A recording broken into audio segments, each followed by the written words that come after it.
This week's Person of the Week is Maggie. Just turned 30, Maggie has been paralyzed from the waist down since birth due to two ailments affecting her spine, spina bifida and hydrocephalus. This, however, has not stopped her from doing some things most able-bodied people aren't capable of. This is her story.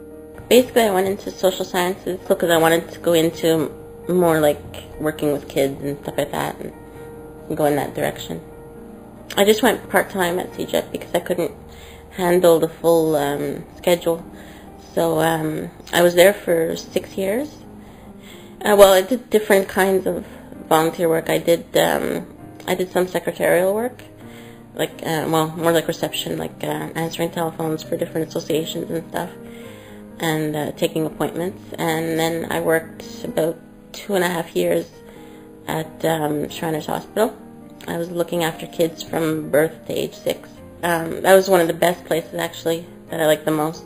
Because everybody was like, it's like really family oriented, and it's like they make you feel at home right away, like even if you haven't been working there for very long, like right away you feel like you fit in and stuff. And a lot of the parents were really, really glad to see that someone in a wheelchair was working there, because it kind of gave them hope, like for their kids, like later on, knowing that their kids can end up doing stuff. And I also worked at the Dawson Daycare while I was there as part of one of the courses.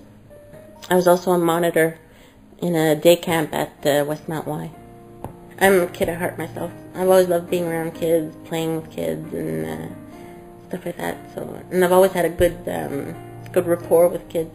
Like even when I was in the hospital, sometimes when I was at St. Justin's Hospital, it's a kids' hospital, and lots of times when I was feeling better and I was up in my wheelchair and stuff, I'd help the nurses take care of some of the babies and stuff, and even sometimes when I was still in bed and stuff in the hospital, some of the nurses would come with little premature babies and stuff, and they'd bring them to my room, and they'd let me hold them and stuff, and sometimes I'd fall asleep in my arms and all that while they went and did their rounds, and then they'd come back after their rounds to get the kids. And I was this parent of this girl that was about 3-4 years old, and something had happened. I don't remember what, but she had to be operated on for her legs, and she was worried, like that she'd never be able to walk again and stuff like that.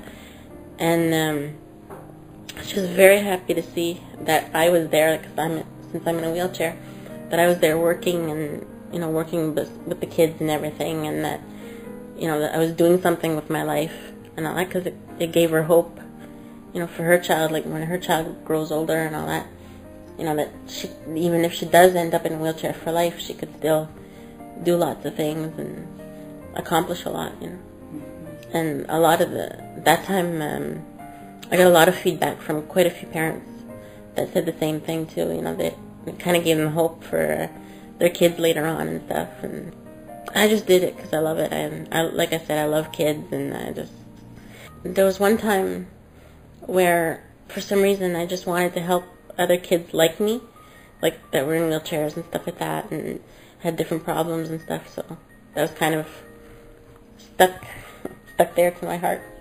And I like taking care of quote unquote regular kids too, but I was more geared for a little while towards helping others that were in the same situation. And I was going through this kind of reflective period, I guess, and I just kind of realized that even though I am disabled, that I'm a lot luckier than a lot of other people, like with different disabilities that are worse than mine and stuff.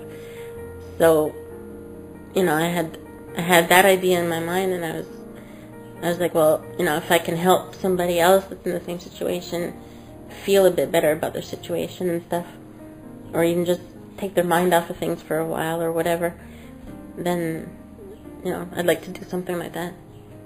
For the past about 2 years, I've been taking contemporary dance class, and it's really, really fun. On and off, I've been taking different workshops and different classes of 10 weeks, once a week for 10 weeks. And I absolutely love it. It's really fun. It's very relaxing.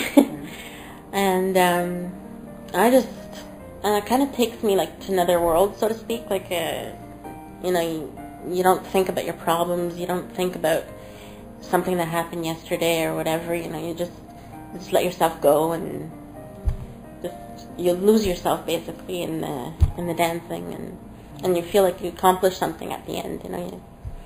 Well, right now I'm working on trying to get my own apartment, and I do have a new boyfriend, so I do eventually want to settle down with somebody and have a family, hopefully. And with her interests ranging from helping kids with and without afflictions to music and dance, Maggie shows us all what the power of determination can do. When asked what kind of difference she would like to make, Maggie says people tend to have the wrong idea about the handicapped, especially parents. Maggie wants able-bodied people to not be afraid of those with disabilities, since the handicapped can still think, dance, and do everything quote-unquote normal people can do.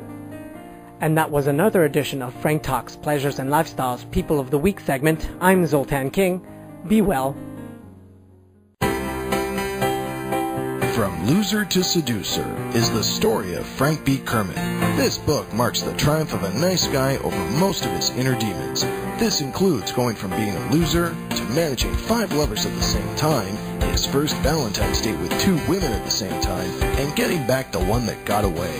Want to learn how you can change your life? Buy this book at FrankTalks.com.